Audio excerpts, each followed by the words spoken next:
Alright, I think it's time to get back to the new Windows 98 PC and install some more parts. Okay, here are the parts we're going to be installing this time.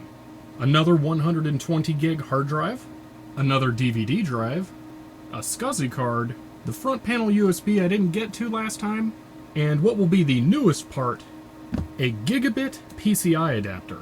Now let's start getting these open. This will be the second hard drive in this computer. I have a lot of games to put on this machine, and I prefer to leave them installed all the time. So having a second hard drive dedicated just for games is very convenient. And yes, I realize that 240 gigs of hard drive space isn't exactly period correct, but no one would have had 400 games to install on one computer at a time either. So I'm just balancing one period correct error with another. Next up is the Emprex dual layer DVD drive. It seems weird to have one, but this is my favorite DVD drive. I have half a dozen of these, and they've all worked every time I've tried to use them. It's hard to beat that kind of track record for reliability. This professional front USB hub was originally going to be installed in the first build video. I actually just forgot to do it the first time around. Windows 98 was the first Windows release that really started to make USB viable, so it's going to be convenient to have access to ports on the front. Interestingly, this one comes with its own USB card, so you don't have to rely on headers on the motherboard. Now this is a card I've been looking forward to putting into this computer for quite a while. I've really been wanting to get into some SCSI shenanigans here. The card alone isn't all that exciting, but it opens some cool doors we can explore down the road. Yes, this Gigabit network card really is meant to be used on Windows 98. Netgear must have a great driver development department if it made sense for them to port this all the way back to 98. Is this completely unnecessary for a 98 build? Yes. Is it awesome? Yes. Unlike most things, the directions for this card specifically state I should install the drivers before the card itself. Alright, let's start getting the new parts installed. Some of you will have undoubtedly noticed that that's not the same power supply I started with. The EVGA 450 watt power supply didn't have enough oomph on the 5-volt rail to be able to handle this computer. I'm going to start with getting the new hard drive in there. I forgot to buy extra long IDE cables to go with this computer, so that was a challenge to get everything in there with enough slack for the other DVD drive. Speaking of, let's pop out these front panels and get that drive in there.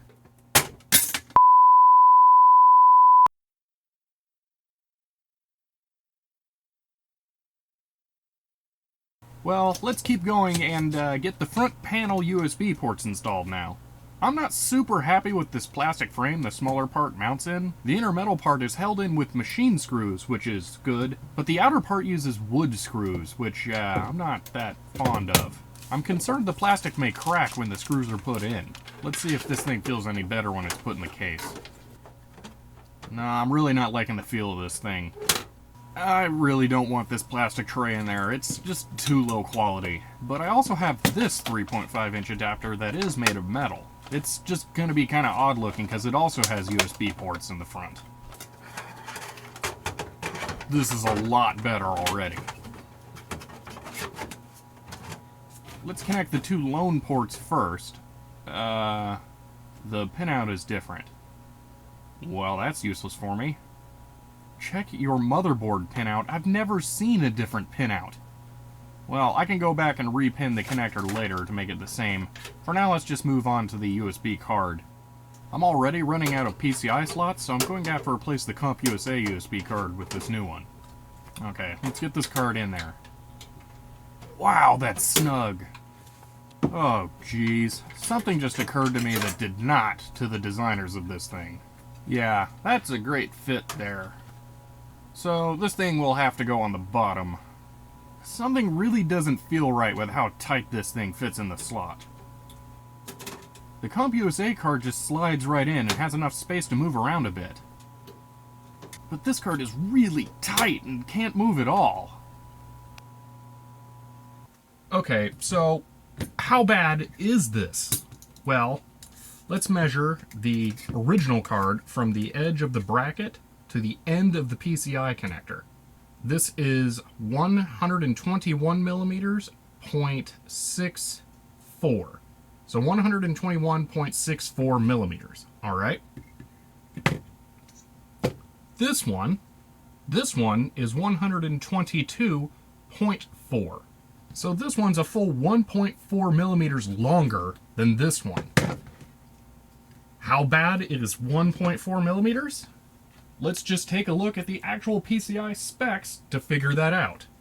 So we can see from the outside of the bracket to the midpoint of a 5-volt PCI connector, it should be 105.76 millimeters, plus or minus a half a millimeter.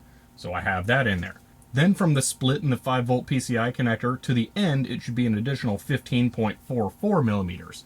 The tolerance isn't as easy to identify here. It could be this 0.05 millimeters. Earlier in the spec sheet, it said all tolerances are 0.125 millimeters unless noted, so it could be that. Either way, if we run this, we can see that it is 121.2 millimeters is the maximum length you're supposed to have. So this card is actually 0.4 millimeters longer than the clearance should be. This one is 1.2 millimeters longer. Now, if I were dying to get this thing working, I could probably remove the PCI bracket with these screws and put in a filler plate instead, since this has a detent that pokes out enough that it should give it enough clearance. Plus, really, I could just snap that whole board in half right there, because even though it has traces going over to these unpopulated USB ports, they're not being used, so that whole side is dead.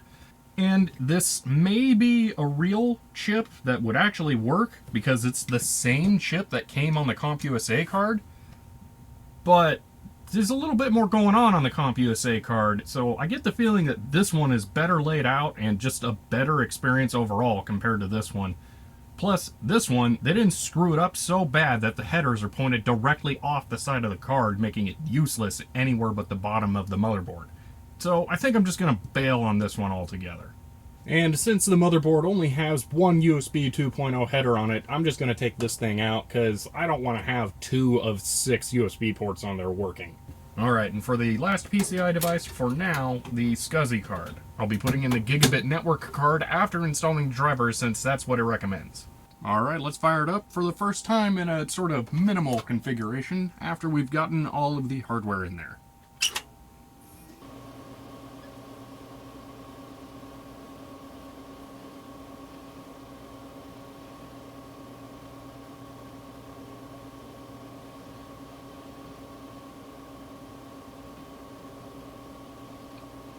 And of course, the first thing it wants to install is a sound card. Well, let's go for the sound card. Nope. The sound card driver disk. It's not on there. Alright, I have no idea where that one is. I didn't have this problem before. I'll reinstall the whole audio driver setup thing later. Oh, creative game port. It's never got that working. Not SCSI. Need this disc now. I think this is the 10.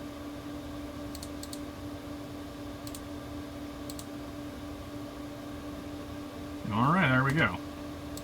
So we have the DVD drive, which we can eject. Excellent. Ooh, that was a bit slow. The belt feels alright. Probably just because it was the first time it's ever happened. I don't know, it's not that encouraging. And the second hard drive's not showing up.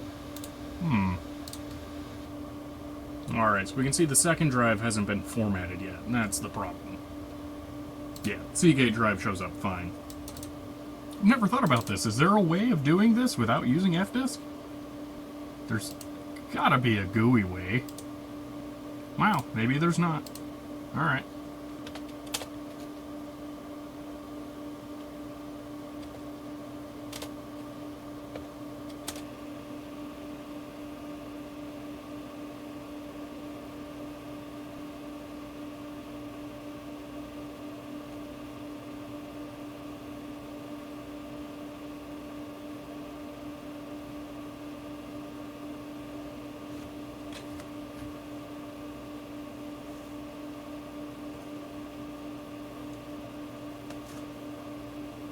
Unsurprisingly, that took a long time.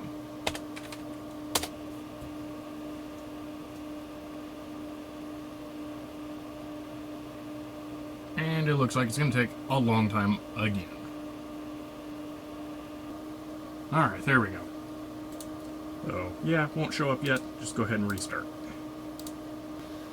Alright, C and D. And it doesn't have a... Yeah, no size. Let me format that. Oh, it's going to make me do a full format, isn't it? Fun. Right, come on, refresh.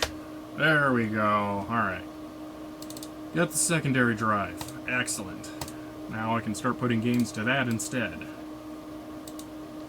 Alright, let's see. It didn't complain about the sound card, so I'm going to chance forgetting it and put in the Gigabit card drivers so I can get that installed and then bundle up the computer. Wow, lame. The pop-up doesn't even give you an option to install. Do I need to look at what particular model this is? J311.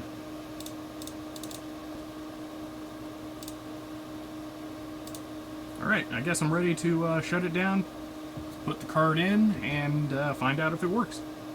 Alrighty, let's go ahead and remove the Intel network card I'd originally put in there, and drop in the Netgear.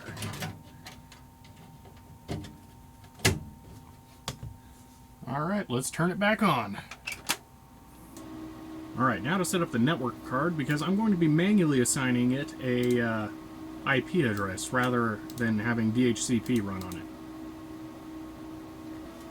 Alright, all the network stuff is set up, so I can quick connect to a 192.168.1 connection, which is the standard way of connecting through my network to the server. And I can try downloading a file from the SSD on there, and we can see how long that takes. So we're getting 671, 1 megabyte, 1.3, 1.4 megabytes a second, hitting 1.5 there. But let's try the same thing on Gigabit. Alright, so we'll download the exact same file. Matter of fact, I will delete it first. And let's download the same file, 6.5 megabytes a second. Yeah, that was a little faster.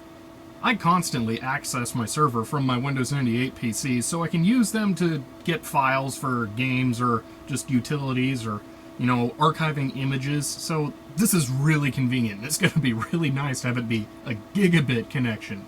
But I can still surf the internet through the 100 megabit connection because the gigabit one's actually on a separate subnet in my network. Alright, next up, let's try out the SCSI card. Now, I really want to use SCSI to get this HP4C scanner to work, but it's not functional right now, so I'm going to have to repair it later. In the meantime, we'll use this 100 megabyte external SCSI hard drive. Now, if you're not familiar with SCSI, on most external devices, you'll find two connectors on the back. Both of these are electrically the same, so you can plug into either one of them. This is to allow you to daisy chain your SCSI devices to have multiple ones connected. I could have this hard drive and the SCSI scanner connected at once. Now, you also don't typically just plug in your cable. You need a terminator. There are two different types of terminators you can get. There's one that you can get that would plug into the other port and terminate it after that. Or you can get the kind like I have that allows you to have a single device on here and then terminate it before the cable. You also need to set an ID for the device. I'm setting it to 6 and that should be good.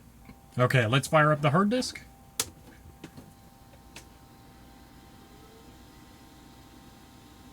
And let's see if it works. Now that I'm thinking about it, I haven't seen the SCSI card show up at all, so I may have to do some more configuration. Or not, maybe it'll just work. I'd already pre-configured this card for this drive before, so it was ready to go. Alright, let's try copying a file to it. So, we just downloaded some files from the server. That's 17 megabytes. Let's try putting that on there. That seemed a little too quick, and yeah, we can still see it writing. But yep, that definitely proves the SCSI drive is working. As well as the SCSI card. Alright, so we've got set up the new DVD drive, the new hard drive, the SCSI card, and the new network card. We bailed on the front panel USB because it was garbage. So there's one more thing I want to do, and that is get the sound card 100% working, because I haven't gotten it to work with the game port at all yet. So I want to start troubleshooting that. Now, up to this point, I've only tried using Microsoft Sidewinder controllers on this computer, and it didn't work. So I think I'm going to try something different and pull out a Gravis. It's a much simpler controller, so maybe that'll work. And let's try the drivers for the Gravis. See what that does. Okay. What does this do? Whoa. Okay. Gamepad. So, zip. Alright.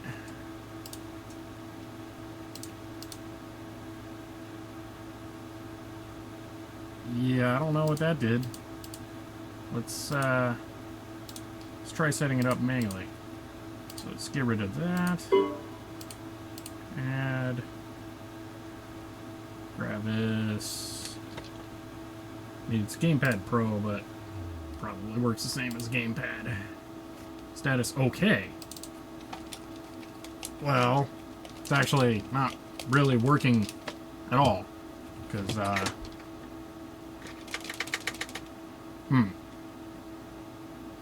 I'm gonna try plugging the Sidewinder back in. See what that does. Alright, so I've connected the Sidewinder gamepad and I've restarted, which shouldn't be necessary, but let's just see anyway. Status not connected, and it won't even let me do property. So, yeah, nothing. And this is not the only gamepad I have. There's I don't know where the other one went, but I've got a bunch of them. I've tried several. They're just not within immediate reach. So it's not a problem with the controller, and you know, this one didn't work either. So it's looking suspicious in there with that sound blaster. Maybe there's something wrong with it. So I don't know. I'll start out by trying to completely reinstall the WDM drivers, and then I'll try the VXD drivers. I don't know if those have anything to do with the game port, but you know, might as well try them. Wii drivers. Ooh, creative joystick emulation. I wonder if that's got something to do with it.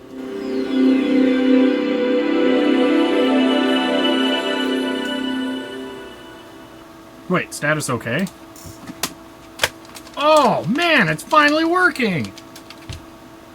All I had to do was reinstall the drivers? Are you kidding me? Well, whatever. It works. I'm happy. Well, we've got all the hardware installed and it's working, and we've tested it, and everything's turning out great. And for the first time, I finally got the drivers configured properly for the GamePort sound card so I can use game controllers. And I can't think of a better way of celebrating getting the drivers working than playing Driver. So, let's give that a go. Oh my god. Your system has exceeded its maximum temperature. What? The CPU fan is spinning. It's fairly toasty in there. I can keep my finger on the side of the heatsink. Huh. Well. Okay. Alright, so it looks like the motherboard temperature probably reached the 50 degrees Celsius warning temperature. The processor is a lot lower and wasn't active that much, so I don't think that was a problem. I wasn't originally going to do this because I was just going to wait and get some quiet Noctua fans, because this thing is a nightmare when I'm recording with it. But, yeah, let's install another fan in there, just to be on the safe side. I guess that warning is a pretty cool feature of the Intel motherboard. So that's nice. Alright. So, yep, here's the new fan. Comes with, looks like just a standard header and an adapter. So, probably can just put the standard header somewhere. Now, this case has almost too many cooling options. There's a fan spot right here, there's one right here, and there's one up here. I'm going to go with right here, since it was the motherboard that was overheating, and it seems like it would make the most sense to try and pull air over the motherboard. I could probably scrounge around and find two more fans, but they're all going to be old, noisy fans. I'm just going to have to load up on 80mm Noctua fans to make this thing quiet. I'm going to need 1, 2, 3, 4, 5 of them. Oh, man. That's not going to be inexpensive. And probably wouldn't hurt for me to try and find what looks like maybe a 50 millimeter, not really sure, fan to put over the heatsink, or someone else had recommended to me that I try and find an AMD heatsink instead because they're compatible and those processors got a bit hotter, so they have a more cooling mass, so maybe I'll do that. I would like to not roast my precious computer here, so it would probably be worth it. Alright, I've already gone ahead and tapped the fan outside of the case, so this should be easier. Still not terribly easy.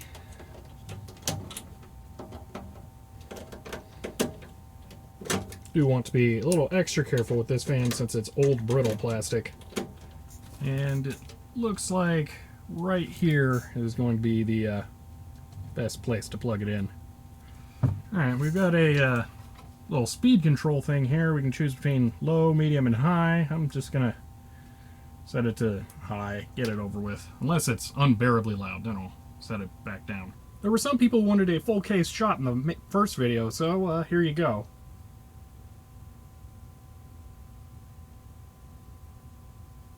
And here's just the motherboard area. Alright, let's see how loud it is now.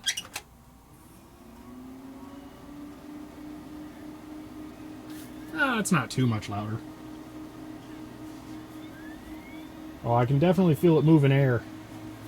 I think I can feel it pulling air in through the front too. I should probably not block that. Alright, see what our temperatures are now. 41 and 38. Okay. Well, let's try running the game now. Oh, please tell me it goes to 60 frames per second. Ooh, detail. We're gonna set that to ultra. You know, cop difficulty medium. The cops are relentless. Take a ride.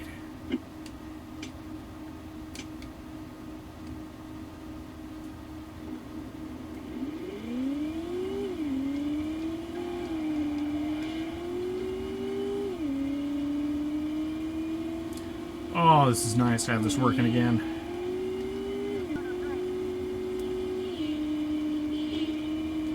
Yeah, this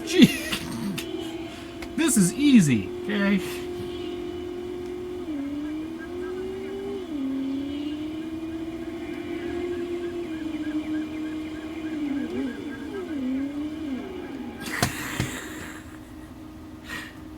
Driver's running at 74 Hertz for some reason. This monitor is weird. Well, I think that pretty much concludes this update on the new 98 machine. We installed the second hard drive, got the second DVD drive installed, got a Gigabit network card in there, got the sound card fully functional, and learned that the front panel USB is just not going to happen for now. Well, I hope you guys enjoyed this update, and stay tuned. There'll be more on this in the future. See you later.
Okay.